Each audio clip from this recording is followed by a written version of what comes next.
Vamos utilizar um exemplo para ilustrar a análise de dados qualitativos. Todos já nos demos conta da quantidade enorme de avisos com os quais nos deparamos no nosso dia-a-dia e nós vamos pegar nessa situação e procurar fazer uma análise de conteúdo dos avisos com os quais lidamos diariamente. Por exemplo, toda a gente encontra em inúmeras situações avisos como este. Aviso, por favor, mantenham silêncio, pessoas a trabalhar, obrigado. Ou, por favor, não deitar papéis no chão, obrigado. Ou avisos de natureza icónica, como este, que se refere ao transporte de crianças, ou os avisos proibido fumar ou não fumadores, por vezes bastante lacónicos, como este, proibido fumar, ou é a favor não fumar, obrigado, etc. Nós temos uma variedade de avisos, alguns dos quais, inclusive, com algum humor, como este que nos diz: aviso, propriedade particular, caso consiga ler este aviso, você está no alcance. Ora bem, a análise de dados aqui que vamos ilustrar vai partir de um conjunto de categorias prévias e vai incidir sobre o texto que aqui está colocado. Daí nós dizemos que é uma análise da narrativa contida em avisos públicos.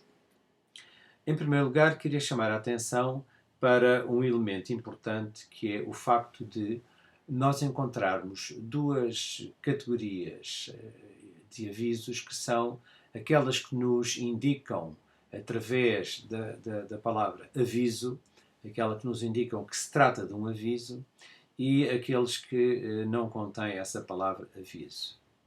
Isto é uma primeira categorização muito simples, mas que nos permite iniciar este exemplo exatamente de uma forma simples. Qual é a vantagem de eu ter escrito aviso no texto de um aviso? Bom, chamar a atenção das pessoas, naturalmente, embora se considere que muitas vezes essa palavra aviso é dispensável, na medida em que se pretende concentrar a atenção no conteúdo do aviso e não na forma, digamos assim. A categoria que eu posso definir para esta primeira identificação desta característica tem ou não tem a palavra aviso, a categoria eu posso designá-la de etiqueta. E, portanto, como é que eu descrevo esta categoria? Trata-se de etiquetar ou não um aviso. A etiqueta é explícita quando eu escrevo a palavra aviso, ou, pura e simplesmente, não existe quando essa palavra não está incluída. E, portanto, eu posso imediatamente, a partir dos dados que recolhi, e eu estou a pensar em dados como sendo uma grande coleção de avisos que eu recolhi em locais públicos, em publicações, etc. Recolhi, por exemplo, através da fotografia e transcrevi para texto para poder fazer essa análise de uma forma sistemática. Depois posso considerar o facto de os avisos serem realizados pela positiva ou serem realizados, digamos, a narrativa que nos é colocada no aviso ser colocada pela negativa. Por exemplo, num aviso não fumar, é óbvio que a narrativa tem exatamente um sentido negativo, ou quando se diz é a favor fazer silêncio, eu estou a utilizar uma narrativa positiva. Trata-se, portanto, de uma segunda categoria que eu posso designar de assertivo positivo ou assertivo negativo. Uma terceira categoria, que é óbvia em qualquer aviso, é o facto de a entidade que produz o aviso nos pedir, por favor, não fumar, por exemplo, e depois muitas vezes nos diz obrigado, ou nos diz, por favor, faça silêncio, obrigado. E, portanto, há uma empatia inicial que é colocada, por favor, e depois uma dada mensagem, e há uma empatia final, que é conter ou não obrigado ou muito obrigado, e que, como sabemos, tem o objetivo de cativar a pessoa que leu o aviso a seguir a instrução que lá está indicada.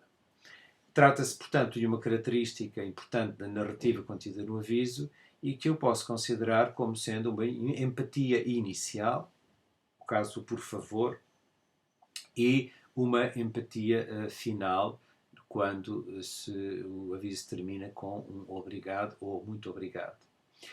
Ao falar nas categorias, é importante notar que o que está em questão é o conceito e não as palavras. Se inicialmente as palavras forem por favor, ou é favor, ou se faz favor, todas elas têm o sentido da categoria, identificam aí a categoria de empatia inicial. Tal como no final aparecer obrigado, ou muito obrigado, ou um sorriso de obrigado, um elemento icónico, significa que existe uma empatia final que se pretende colocar. Não é, portanto, não está em questão, portanto, as palavras exatamente que são indicadas, mas aquilo que é o significado e, portanto, nos leva a dizer que existe ali uma categoria de empatia que é colocada. Como exemplo de uma outra categoria, eu poderia referir os elementos de natureza imperativa, que podem também ser de natureza positiva ou negativa. Nós encontramos avisos em que se diz proibido fumar, isto é, existe, pela expressão utilizada e muitas vezes pela forma como ela está redigida graficamente, existe uma natureza imperativa, isto é, faça isto. Noutras situações existe uma natureza menos imperativa, embora assertiva, e portanto eu posso considerar graus diversos numa categoria que eu vou designar de imperativo, ou narrativa imperativa, e esses graus podem ser um grau 1, grau 2, grau 3, e nós sabemos que em muitas situações, por exemplo, nos avisos mais ligados a situações de perigo, é muitas vezes utilizado um imperativo forte.